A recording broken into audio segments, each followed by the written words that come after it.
अब यहां लिखा है यहोवा की स्तुति करो, धन्यवाद करने से पहले लिखा यहां की क्या करो, स्तुति करो। प्रेज ये द लॉर्ड। प्रेज का इब्रानी भाषा में अगर हम देखें तो इसका मतलब है हवलाल, HAWLAL। इसका मतलब यह है बोस्ट करना। स्तुति करने का मतलब क्या है, बोस्ट मतलब कि घमंड करना। अब ध्यान से मेरी बातों को समझना। प्रेज का मतलब, स्तुति का मतलब अगर हम असली भाषा में पढ़ते हैं, इब्रानी भाषा में, तो उसका मतलब है घमंड करना। लिखा टू बी क्लैमरसली फुलिश। ध्यान से पढ़ना इस वर्ड को, आधे में रखो उस वर्ड को, यह बड़े ध्यान से समझने वाला है। इब्रानी वर्ड को आधे में रखो। ओके, अगर आप इसको पढ़ेंगे, इसको कंप्लीट पूरा करो जरा, मैं देखूं स्क्रीन के ऊपर। To shine, hence to make a show, to boast, clamorously foolish, to rave. Clamorous का मतलब है, अगर आप उसे गूगल पे सर्च करेंगे तो लिखा है making a loud and confused noise. एक ऊंची आवाज निकालना। और इसी का शब्द है, अगर आप दूसरा शब्द पढ़ेंगे इसके साथ, ये दोनों शब्द एक जैसे हैं। वॉसिफरस, अपनी भावनाओं या विचारों को जोरदार या गंभीर ढंग से व्यक्त करना। यानी जब किसी ने यह वर्ड लिखा, जब इब्रानी भाषा में बाइबल लिखी गई कि यहोवा की स्तुति करो, तो स्तुति का मतलब था कि अपनी भावनाओं को जोरदार तरीकों से और गंभीर तरीकों से व्यक्त करना। Making a loud and confused noise, इसे आप इस तरह से भी बोल सकते, जब कोई प्रोटेस्ट करता है, जब कोई, क्या बोलते हैं उसको प्रोटेस्ट को हिंदी में, हाँ हाँ, धरना करता है, तो बोलते हैं हमारी मांगें। जनता क्या बोलती है, बोलो हमारी मांगें। हाँ, आई ना फील वो वाली। तो इसे वो भी कहते हैं, एक आवाज में, ऊंची आवाज में, गंभीर आवाज में, या एक अपनी भावनाओं को जोरदार तरीकों से व्यक्त करना, इसे बोलते हैं स्तुति करना।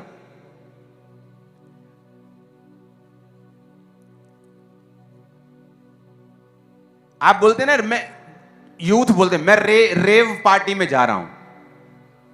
इसमें रेव वर्ड भी है। इस वर्ड को देखेंगे, इस हवलाल वर्ड को, अगर आप इसको आगे पढ़ेंगे, too foolish, to rave. Rave, youth बोलते हैं मैं रेव पार्टी में जा रहा हूं। रेव पार्टी क्या होती है, उसके वर्ड को हम पढ़ेंगे अपनी स्क्रीन के ऊपर। रेव पार्टी का मतलब है कि ऐसी डांस पार्टी जहां पर फास्ट पेस हो, कि जहां पर बहुत तेज तेज लोग थिरकते हो, लोग तेज तेज डांस करते हो, उसे रेव पार्टी बोलते हैं। क्या रेव एक अच्छा वर्ड है? अगर बाइबल में से भजन संहिता 106 स्तुति के लिए इब्रानी भाषा के मतलब के लिए यूज किया गया, तो उसमें लिखा है, इसका अगला वर्ड पढ़ेंगे, is rave a positive word? क्या यह अच्छा वर्ड है? रेव का मतलब है to praise something very much. कहता है किसी की प्रेज बहुत ज्यादा कर देना। घमंड किसको बोलते हैं? ओ देख लांगे, कर लांगे, चिंता ना कर तू है। बाइबल कहती यहोवा का पर घमंड करो। स्तुति का मतलब क्या है? सिर्फ गाना नहीं। अगर आज आप स्तुति का मतलब समझ जाएंगे, उसके आगे है धन्यवाद करो। पहले स्तुति करो। स्तुति का मतलब क्या? To praise something very much, गंभीर स्वर से, ऊंचे स्वर से अपनी भावनाओं को व्यक्त करना। और इब्रानी भाषा में इसका मतलब यह भी निकलता है फुलिश तरीकों से, मूर्खतापूर्वक तरीकों से भी। अगर आप एक रियल वर्शिपर को देखना चाहते हैं, आप जब चर्च में कोई रियल तरीके से वर्शिप करता है, कई बार वो आपको मूर्ख लगेगा।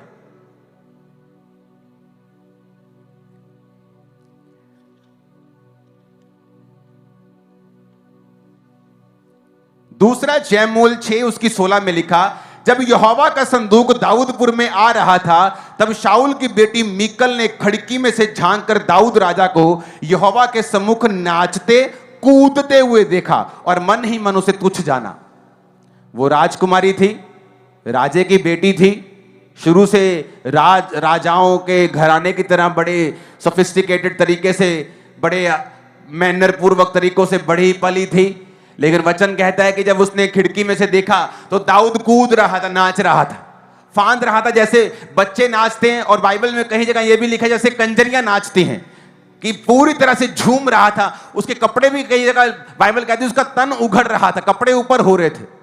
तो उसने देखा तो मन ही मन लिखा, उसने दाऊद को तुच्छ जाना। लेकिन क्या दाऊद सही कर रहा था कि गलत कर रहा था? आप जानते हैं एक बात को, एक जनाब, कि क्यों आज चर्चिस में पवित्र आत्मा काम नहीं करता। मैं आपको बताता हूं क्यों नहीं करता। आप चर्च में कैसे वर्शिप करना चाहते हैं? आपके कपड़े सीधे हों, ऐसे पूरे,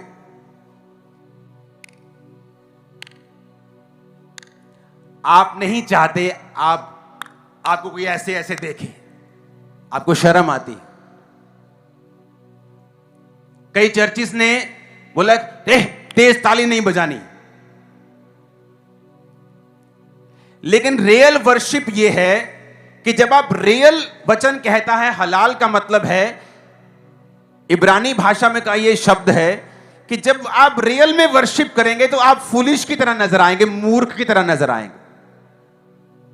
आप ऊंचे स्वर में करेंगे हालेलुया, आप ऊंचे स्वर में गाएंगे, लोग कहेंगे इनको क्या हो, परमेश्वर तो सुनता ही है। अगर मैं ऐसे बोलूंगा हालेलुया, तो वो तो ऐसे भी सुनता है, Oh, praise God। तो ऐसे भी वर्शिप कर सकते हैं। लेकिन वचन ये नहीं कहता, वचन ये नहीं कहता। वचन कहता है, फिर से उस वर्ड को अपनी आंखों के सामने रखेंगे, कहता है जब यहां की हवलाल करो, यहां की स्तुति करो, इसका मतलब कहता है यहां पर बोस्ट करो।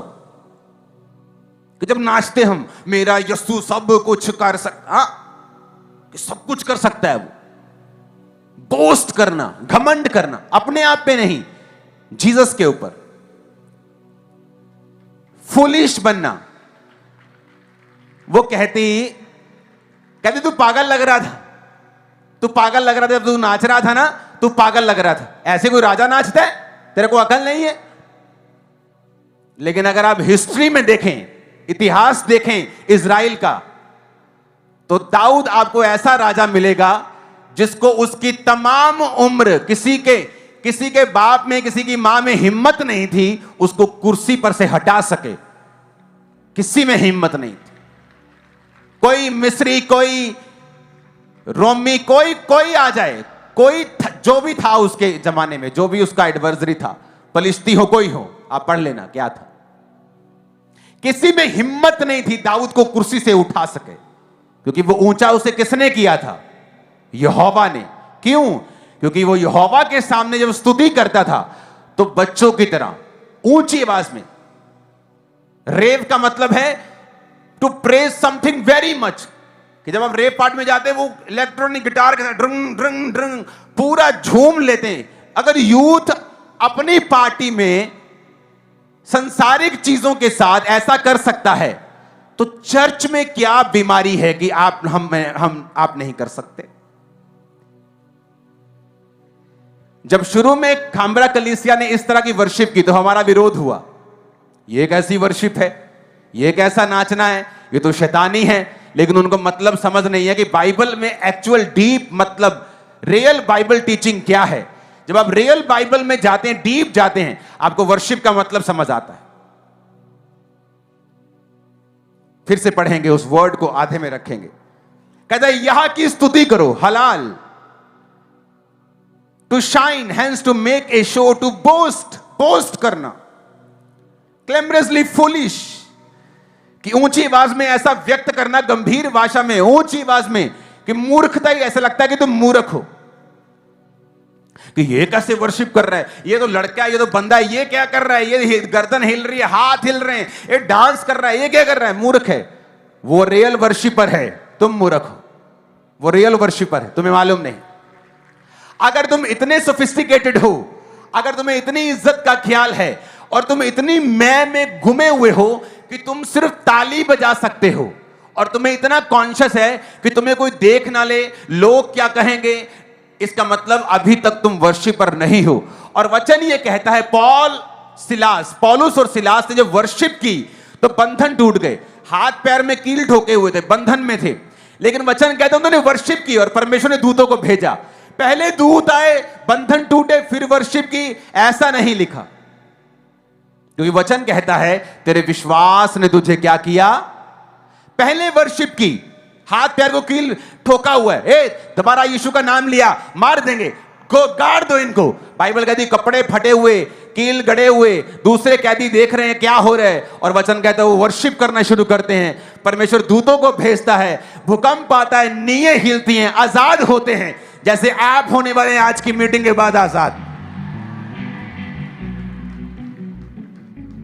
हालेलुया। जब आज से बोला जाता है कि यहोवा की वर्शिप करो, चलो आओ स्तुति करें, चलो आओ गीत गाएं, यहोवा के लिए वर्शिप करें, तो उसका मतलब आपको समझ होना चाहिए, ऊंचे स्वर में, क्लैमरसली फुलिश। क्लैमरस का मतलब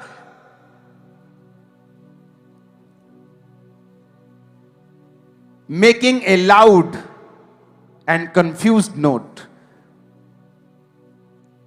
एक्सप्रेसिंग और करेक्टराइज्ड बाय प्रोटेस्ट और डिमांड्स, जो मैंने आपको अभी समझाया। वॉसिफरस का मतलब अपनी भावनाओं और विचारों को जोरदार तरीके से प्रकट करना या गंभीर तरीके से प्रकट करना। अगर आप इतने शर्मीले हैं, इतने ज्यादा आपको लगता है कि आपकी पोजीशन राजाओं से भी ऊपर हो गई है, कि आपको वर्शिप करते हुए शर्म आती है, आप सोचते हैं तो लेडीज का काम है ताली बजाना, मैं आनंद लूंगा वर्शिप का, आंखें बंद करके। लेकिन वचन ये नहीं कहता, वचन कहता है यहां की स्तुति करो, बोस्ट करो, जोरदार तरीके से अपनी भावनाओं को प्रकट करो, to praise something very much, rave, जोरदार तरीके से इंस्ट्रूमेंट्स के साथ लगातार फास्ट पेस में परमेश्वर की वर्शिप करो।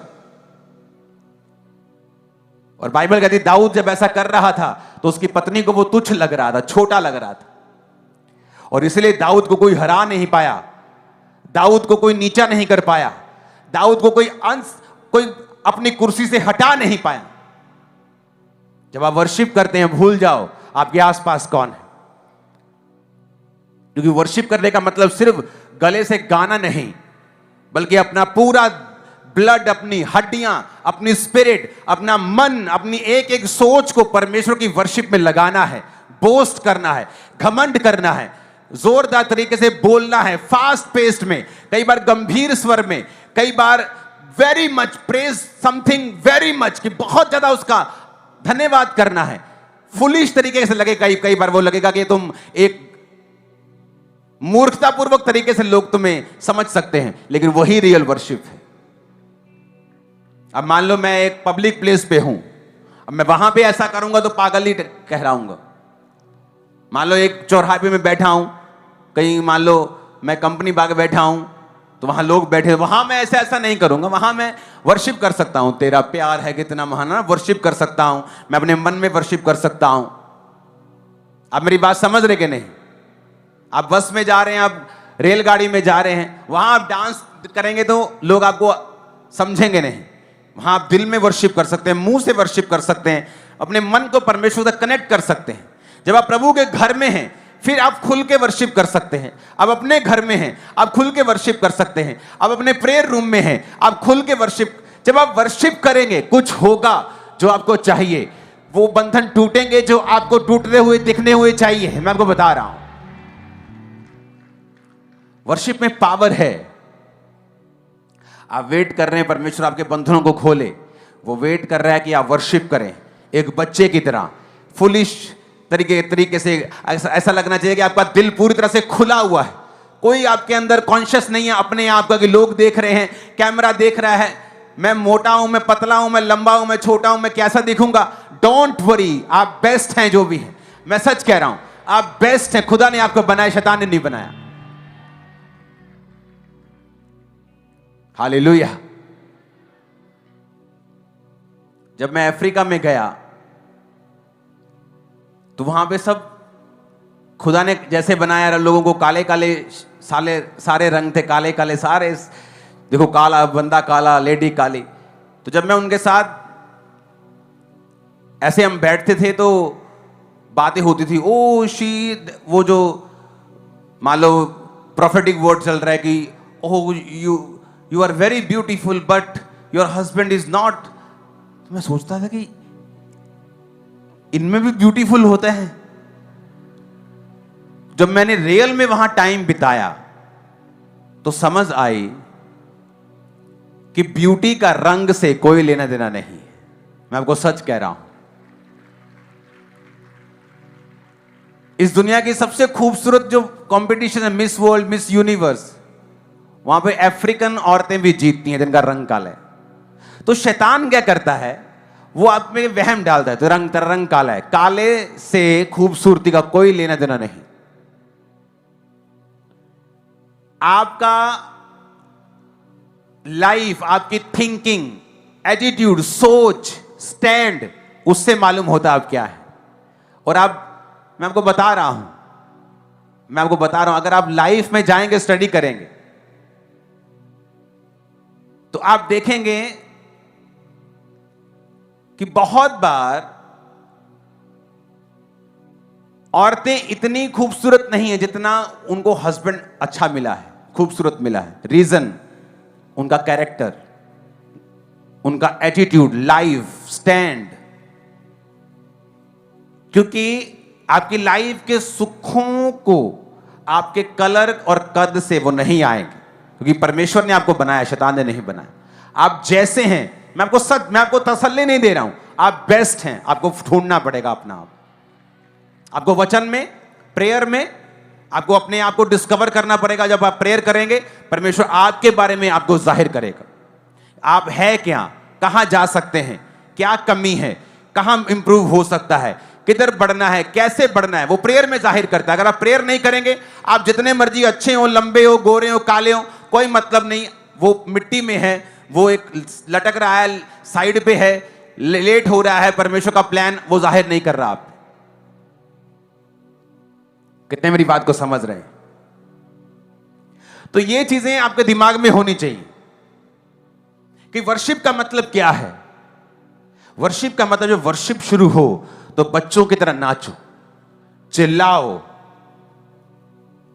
प्रे समथिंग वेरी मच, हद कर दो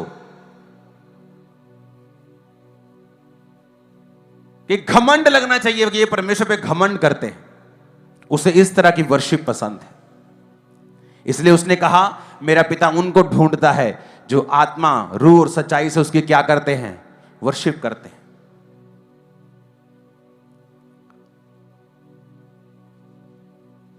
जीसस क्राइस्ट जिस दिन उसने पकड़वाया जाना था, अगर आप ध्यान से वचन पढ़ेंगे, उसने वर्शिप की उस दिन। वर्शिप आपके बंधनों को खोलती है, लेकिन वो वर्शिप कैसी होनी चाहिए? आपके दिल में होना चाहिए, दिमाग में ये होना चाहिए। हालेलुया।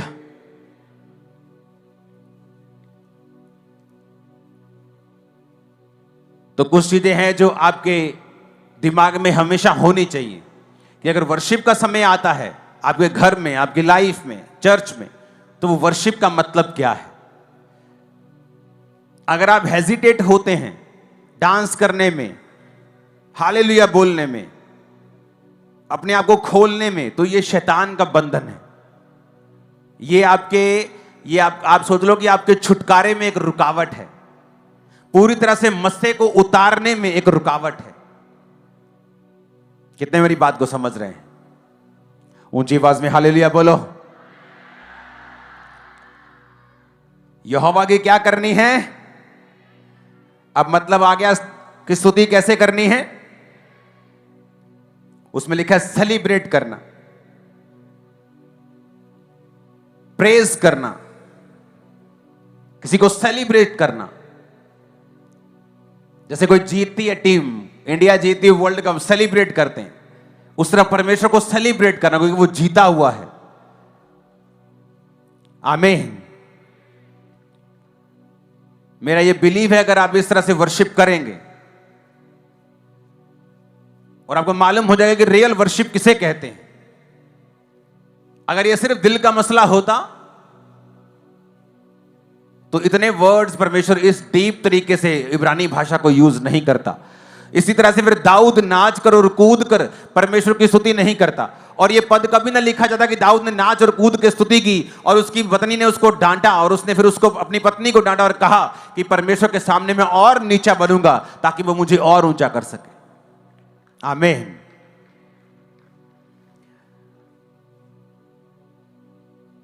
अपने घरों में जहां आप रहते हैं, अपने बेडरूम, अपनी लॉबी में कुछ ऐसे वर्ड्स हैं जरूरी, उसे हमेशा लगा कर रखें आपकी आंखों के सामने, ताकि जब आप अपने घर में जाएं, अपने बेड पे सोएं, अपनी लॉबी में जाएं, आपके पास एक कमरा है, 2 है, 10 हैं, जितने भी हैं, उनमें वचन लगा होना चाहिए जो आपकी आंखों के सामने हमेशा रहे और आपको हमेशा याद आता रहे कि परमेश्वर से लेने का तरीका जो है वो क्या है। कि परमेश्वर से लेने का तरीका है कि डैनियल ने पहले थैंक्स किया, जीसस ने पहले थैंक्स किया और दोनों ने मौत से छुटकारा पाया, उधर लाजर ने और उधर डैनियल ने। और वचन क्या कहता है कि पौलुस और सिलास ने पहले वर्शिप की और पौलुस और सिलास दोनों उन बंधनों से छुड़ाए गए। तो पहले वर्शिप की, फिर छुड़ाए गए।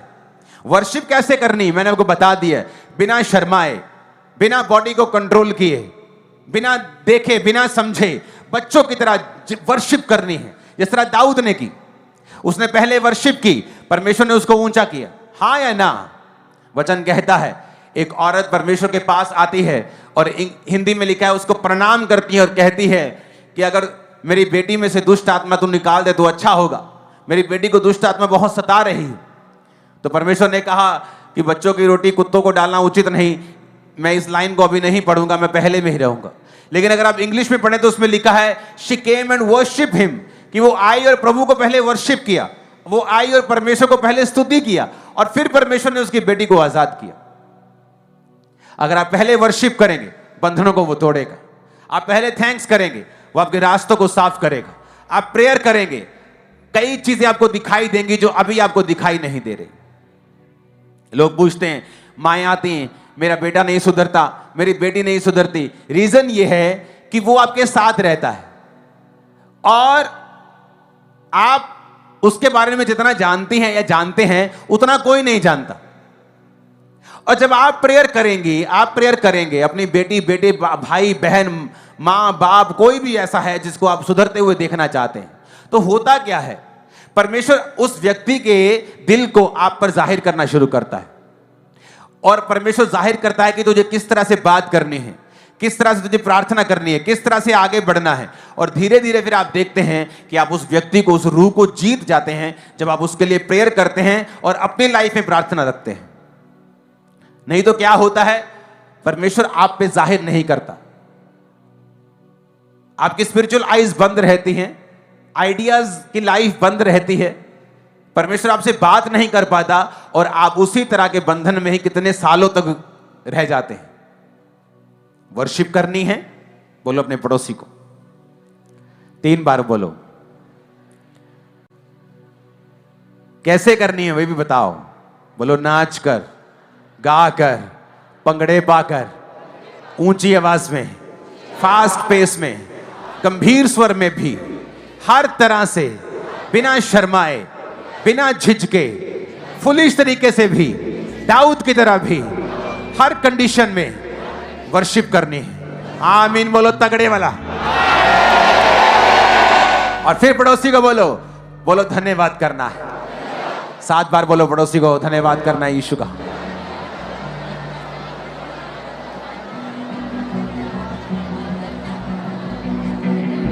आमीन।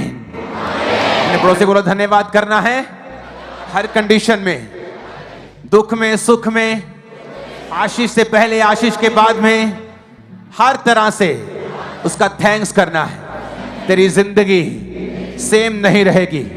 तू एक बड़ी बरकत को लेकर वापिस आ रहा है। मेरी बहन, मेरे भाई, खंबरा चर्च के अंदर तेरी एक बड़ी गवाही होने वाली। प्रोफेसी करो अपने अपने पड़ोसी को, प्रोफेसी करो पड़ोसी को, बोलो खंबरा चर्च के अंदर तेरी बड़ी गवाही होने वाली है। आमीन चाहिए तगड़े वाला। 7 बार चाहिए आमीन।